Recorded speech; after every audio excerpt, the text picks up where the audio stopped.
Қазірші. Айтасыз ба? Қазір бір-екі сөйлегеннен шаршап қалам ғой. Алмағаштың гүліндей деп қой. Айта берсеңізші, білетініңізді. Бізбен таныса ма бір жігіт? Соны танысқаннан кейін адресін алады ма? Сөйтіп біраз жүріп, ол неде институтта сабақ береді. Соны тастап енді енемізді оқытпайды. Бізде келін деген оқымайды. Оқытпаймыз деп. Ол шықты. О кезде келін бе едіңіз хорға қатысқанда? Әже, мен де қатысқам ғой хорға. Мен де қатысқам ғой деймін хорға. Мектепте ма или? Мектепте қатыстым. Өздері талантты балдар деген кезде келді ғой. Сол кезде мен қатысқам сол жерге.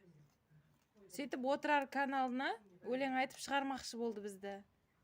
Сөйтіп сол күні барамай қалдым. Иә. Ойлағанда жоқпын деп болмай қойдым ғой.